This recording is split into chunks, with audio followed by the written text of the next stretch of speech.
What is up, you guys? Welcome to today's video. We took the motor off of the subframe and then took the transmission off of the motor, and that was quite of a hassle.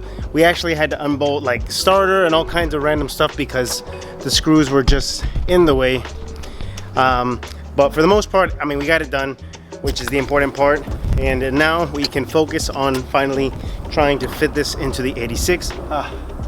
We're having technical difficulties. Give me a moment. I will be right back. It's the damn starter.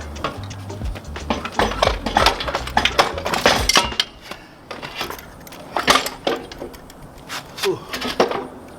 So I don't know if I'll be able to do this, but if I am, then you're probably seeing this. This is why men don't live long. Whew.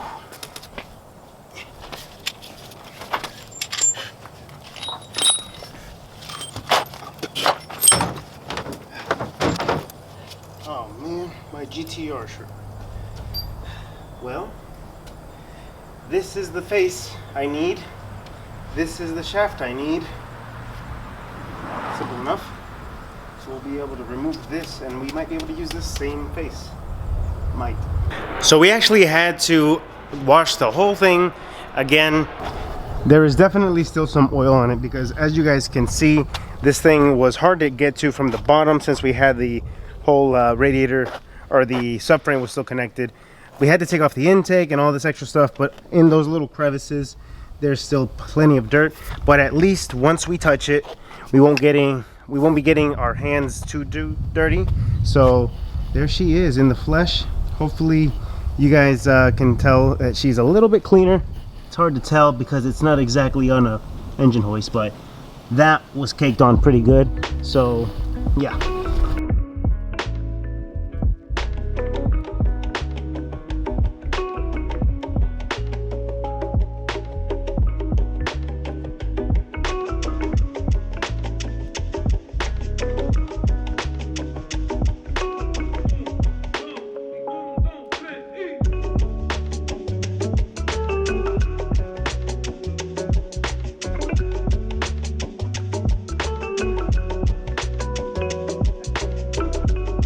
Okay guys, it is pretty much done.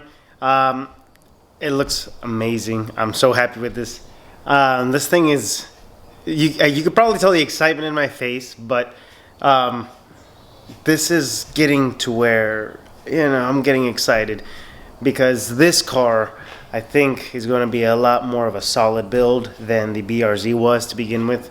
One, just because it's my second time around trying to do things, and I know what I did wrong, and I wish I could go back and fix things on the BRZ, and I will eventually. For now, we're gonna send it, just get the motor in it, just eventually we'll have to work out the kinks. But this thing is coming out phenomenal, and I'm glad I'm taking these steps. And I know it may be a little repetitive, a lot of painting, a lot of taping, and I hope you guys aren't too fed up with all this painting and taping and stuff, but this is what I think is going to give it that, you know, those details and that finishing touch that will make it look extra clean. And I'm excited. I'm happy because things are turning out phenomenal. So let me show you guys a little bit of what we got going on. It still needs to dry. I don't know if you guys can tell. So all this here, it's still fairly wet. You can see a little bit of a sheen, especially right there. So we're still waiting for a lot of this to dry. Check it out. Yep. We're gonna let this thing sit till it dries, because if I'm in the shop while this thing is here, I'm gonna want to rip this tape off right now, and I'm gonna wait. I'm gonna hold back, and I'm gonna try and do this properly. And we're going to wait for this to dry before pulling the tape, because I tend to be a little bit impulsive on that. So I'll catch you guys in a second. As you guys can see, it's another day. Switch shirts. Unfortunately, the GTR shirt has been a little bit rough, so we moved on to just a simple black. I was looking for my Supra shirt, didn't work out. You know, I feel like you need to have a race car shirt on in order to do race car stuff.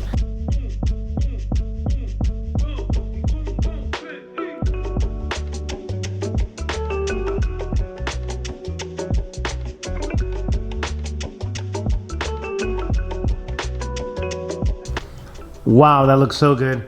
I'm so glad I did the matte black with the white. it just fits perfect.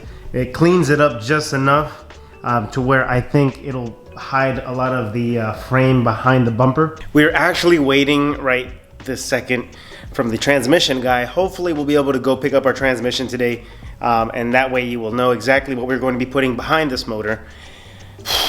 We won't be able to assemble, but we will have a good idea of the modifications we'll have to do to the engine.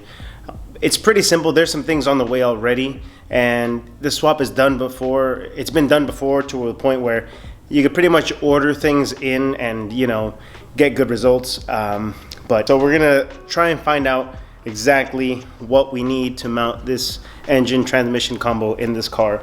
And we'll most likely end up making our own engine mounts, so that way we can throw the transmission in the exact spot as the shifter, or like the OEM shifter location. I don't really want to cut into the firewall or trans tunnel at all. So hopefully we'll be able to put the shifter exactly where it needs to be by custom making motor mounts. Hi, I was calling about some parts I was looking to see if I could get from y'all. Yeah, absolutely. How can I help? You guys call me crazy, but I don't have anywhere to store these properly, and I'm afraid of them getting damaged, so we're going to go ahead and put these back on the car for the sake of not breaking them.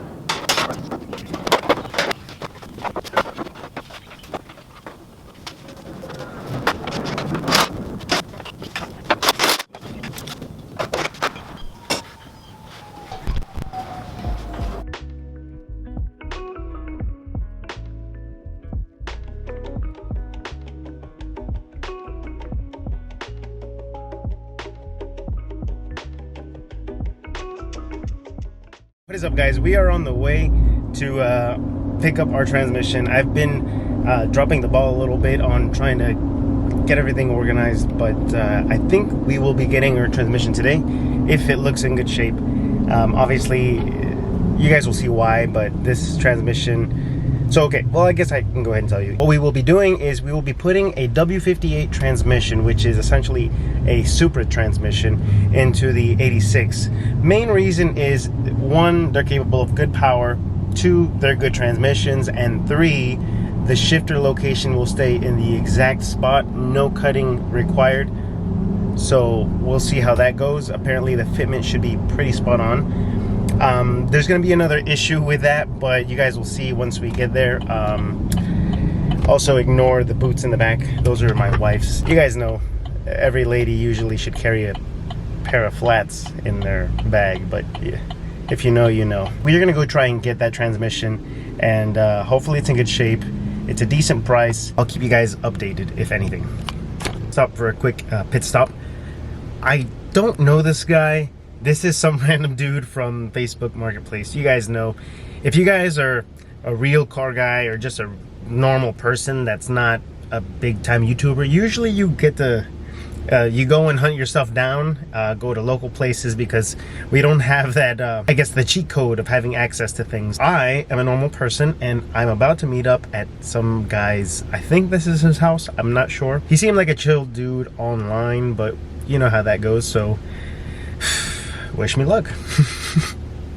Why is it that everybody else has a clean house, and then always the car man? The car guys have like tons of vehicles. Alright guys, we are locked and loaded. We have the transmission. It's not what I expected, but I don't know what to expect. First W58 I do buy. So with that being said, we'll see how it goes. Also, the guy that I thought was going to be a little bit sketchy, turns out he was super cool dude. Had a few projects of himself going on, and yeah, it couldn't have gone better. I think as long as the transmission does its job, then everything went well.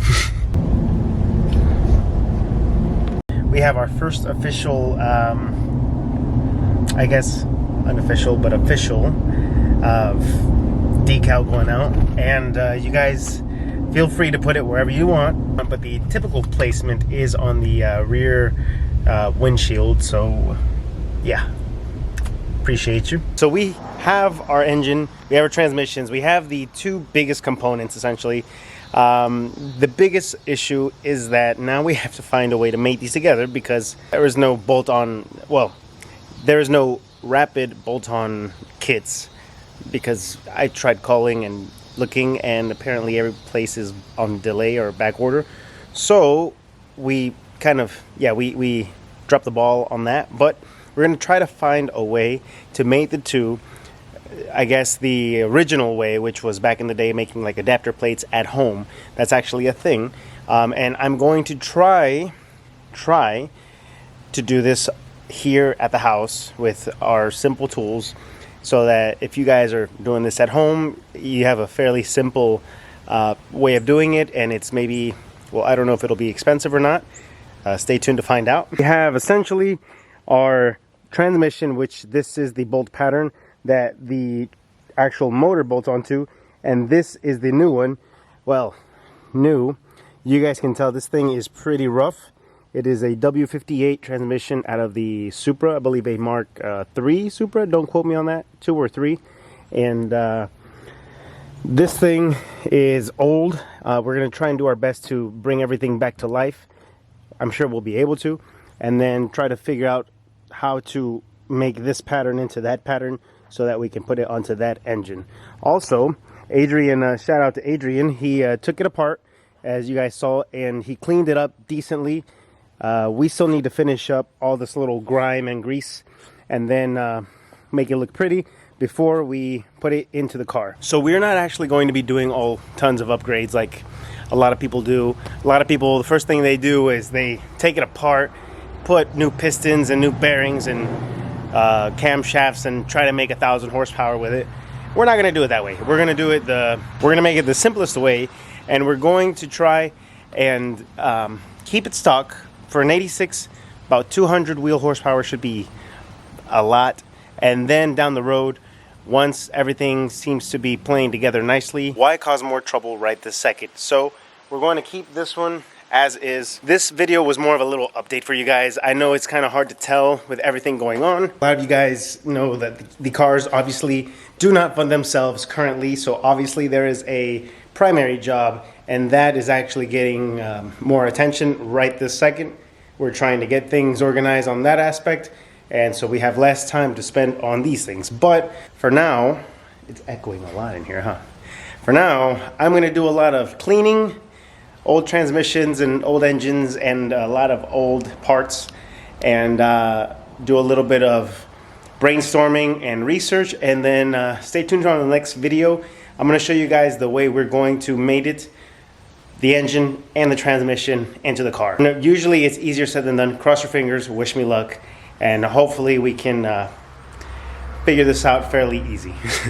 Also, if you guys have done this before, or if you have more experience than I do in this exact thing we're doing, hit me up. I am loving the way the white looks with the burgundy or the maroon inside. This suede is really growing on me. I really like the way this looks. And with the white in the bay, the maroon in here, and then the black over here, just the way all these colors are coming together, she's starting to look like quite the piece. I'm gonna put a little picture here on the screen of what she looked like before, and you guys can see what she's looking like now for those of you guys tuning in. For those of you guys just now tuning in, I want to welcome you guys. A lot of y'all are new, and I do a bad job of explaining everything, so be sure to remind me. But yeah, so thank you guys for watching. Thank you guys for subscribing. This one's a little short and weird, and we tried to fit little things in it, but not every video is going to be perfect. But the plan is, whether I have a lot of content or little content, I'm going to keep you guys updated, keep you guys posted, so that at least I don't ghost you. And you know, it's like one of those, it's better to know, I guess, a little bit of progress than no progress at all. So I will keep uploading for you guys, even if it's not tons of quality content. With that being said, see you guys on the next one. Peace out, and we'll see you guys next week.